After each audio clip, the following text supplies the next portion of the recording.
One of the worst things about being famous is having to talk to the media. Even when reporters are not trying to cause trouble, interviews can get very uncomfortable. Some questions can be too personal, completely off topic, or just plain rude and disrespectful. It can be a lot for any person to handle, so it is no surprise that every now and then a celebrity gets fed up and snaps back at their interviewer.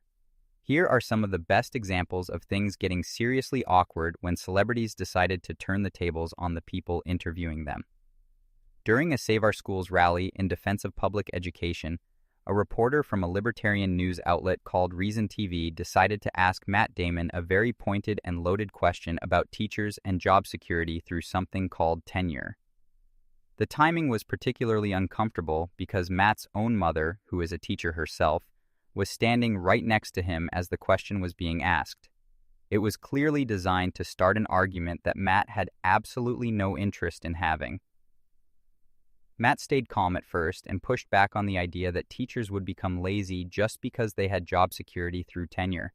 He said a teacher wants to teach. That is why they became a teacher in the first place. But then the cameraman, who had absolutely no business jumping into the interview, decided to throw out a completely random and unsupported claim that 10% of teachers are bad. That was the moment Matt Damon had heard enough and dropped all pretense of being polite about it. He immediately challenged the cameraman on where exactly that number came from.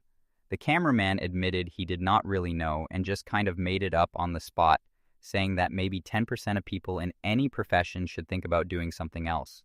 Matt responded sharply and directly, pointing out that by that so. Aim logic, the cameraman himself might not be very good at his own job either. It was a sharp and effective comeback that made everyone nearby go very quiet very quickly. Solange Knowles was already 7 years deep into her own music career when she appeared on a Las Vegas Fox affiliate morning show.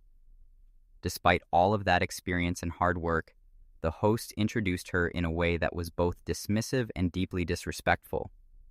They mentioned her very famous older sister Beyoncé not once but twice in the introduction, and they described Solange as someone who was essentially just starting out in the music business, rather than acknowledging her as the experienced and accomplished songwriter and performer she genuinely was.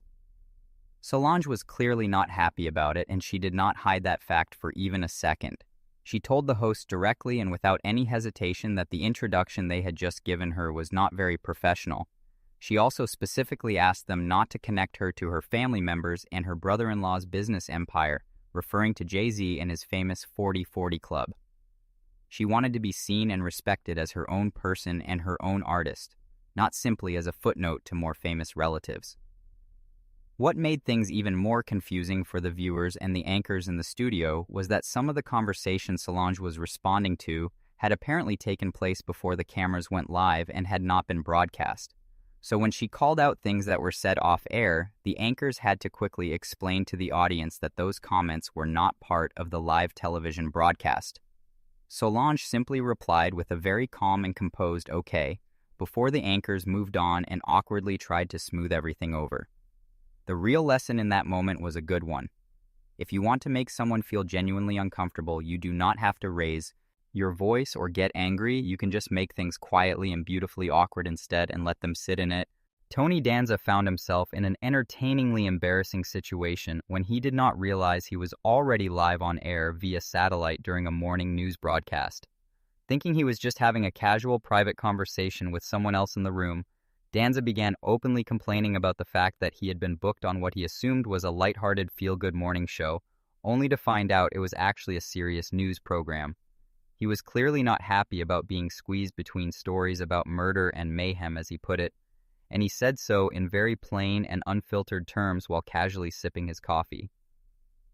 The anchor in the studio was hearing every single word coming through her earpiece and tried several times to get his attention and let him know that he was in fact already on live television. But Danza was so absorbed in his little rant that he completely missed all of her attempts to get his attention and just kept going. It was genuinely funny to watch the anchor sitting in the studio with a slightly stunned expression on her face as she listened to her guest unknowingly complain about being on her show. When Danza and the anchor finally managed to properly connect and he realized what had just happened, He did not try to backtrack or apologize his way out of it. He essentially stood by everything he had said, explaining that his appearance on the show was essentially a light entertainment segment being placed between much heavier and more serious news stories. He acknowledged it openly and without much embarrassment, which was probably the smartest thing he could have done at that point. Trying to pretend it did not happen would have made things so much worse.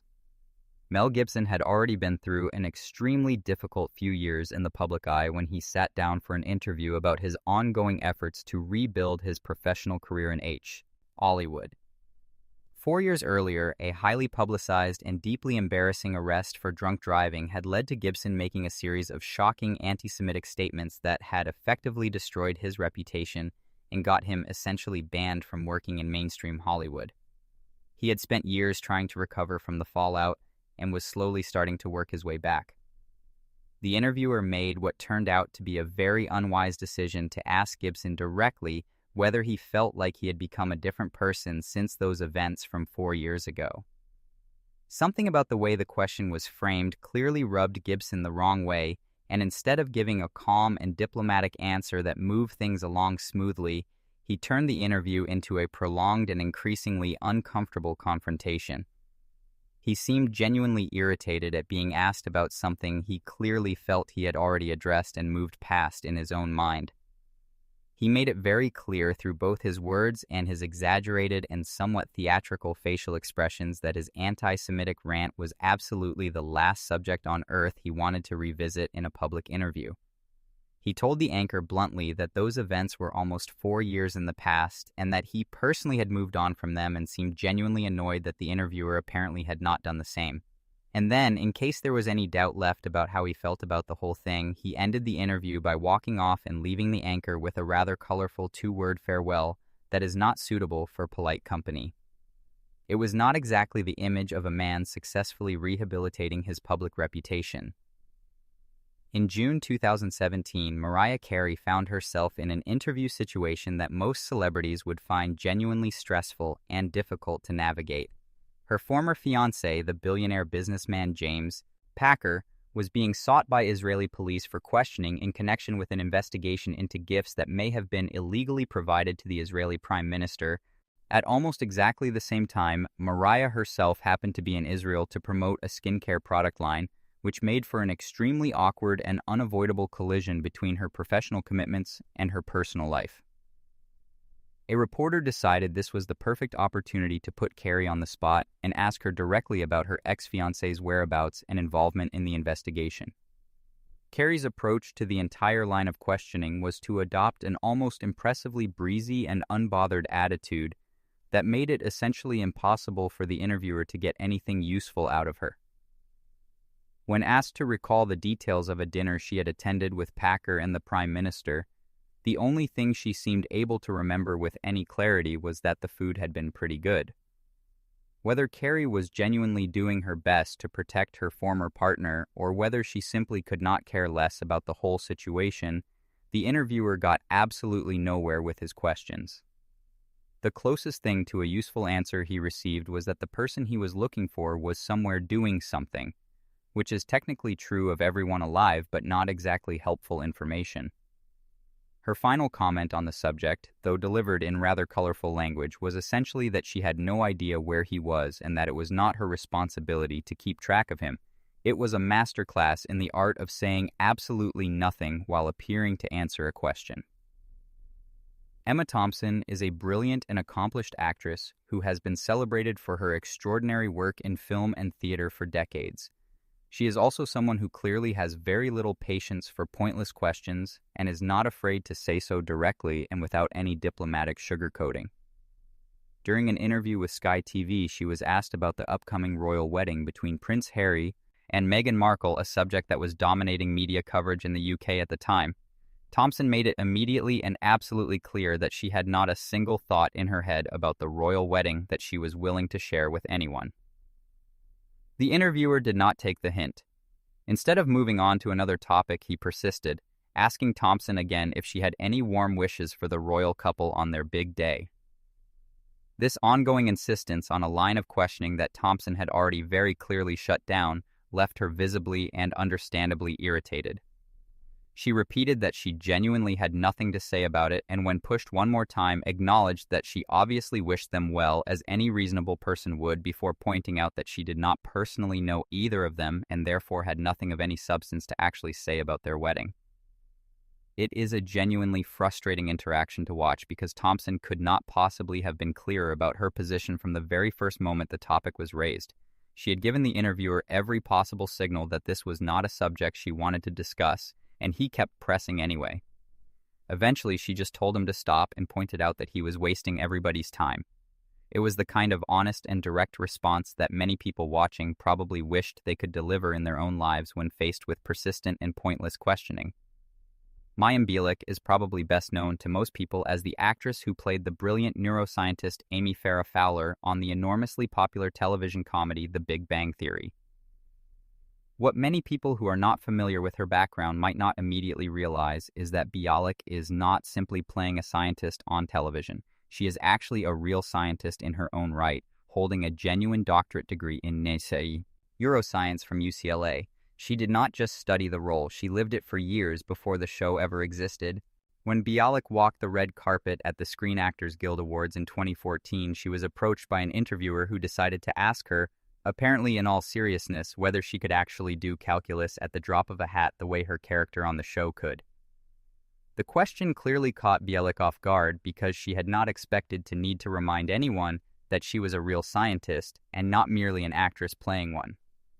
She answered calmly but pointedly, explaining that she had in fact studied calculus seriously for many years, and reminding the interviewer that she was a neuroscientist, not just an actress doing research for a role. The interviewers tried to recover from the embarrassing moment by claiming that they had known she was some kind of scientist, which was not exactly a ringing endorsement of their preparation for the interview. As one commentator pointed out, nobody would walk up to Bill Nye the Science Guy and ask him whether he actually knew any science. They would simply assume that a scientist knows science. The same basic courtesy should obviously have been extended to Bialik, but sadly, it was not.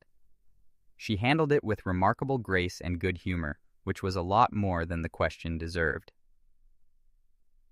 Jennifer Lawrence has carefully cultivated a public image as a completely down-to-earth, relatable, and unpretentious person who is nothing like the typical Hollywood star. So when she had a notably uncomfortable moment on the red carpet at the 2016 Golden Globes, the reaction from the public was particularly sharp and critical. During an interview, a reporter began asking her a question, and Lawrence noticed that the reporter appeared to be looking down at his phone rather than giving her his full attention. She interrupted the question to lecture him about the importance of being present in the moment and not hiding behind technology, telling him in no uncertain terms that you cannot live your life behind your phone and that you have to live in the present moment. The reporter apologized and tried to continue his question, which was about how she felt about her chances at the upcoming Oscar ceremony. However, Lawrence misunderstood the question and thought he was asking about the current Golden Globe Awards ceremony rather than the future Oscars. This led to her giving him another sharp and somewhat condescending correction, pointing out that they were at the Golden Globes and suggesting that if he had put his phone down, he would have known that. The moment went viral very quickly, but not in the way Lawrence probably would have hoped. Many viewers and commentators pointed out that the reporter spoke with a noticeably thick accent and that there was a very real possibility he had been looking at his phone to help with translation rather than simply being rude or distracted. For an actress who is known for her down-to-earth and unpretentious image, it came across as a surprisingly dismissive and somewhat unkind moment. Sometimes the best intentions can result in the worst impressions. The final example on this list is in many ways the most extraordinary and the most troubling, largely because it happened not in the social media era of instant reactions and viral moments, but all the way back in 1975. Dame Helen Mirren, who would go on to become one of the most celebrated and decorated actresses in the history of British and international cinema, sat down for an interview with television broadcaster Michael Parkinson that was so brazenly and unapologetically sexist that it is genuinely shocking to watch even today, nearly 5 decades later. Parkinson introduced Mirren by describing her as a sex queen and reading out a review that described her in terms that were completely inappropriate and deeply disrespectful to any professional woman, let alone one who was already an accomplished and serious member of the Royal Shakespeare Company. But the introduction was merely the beginning,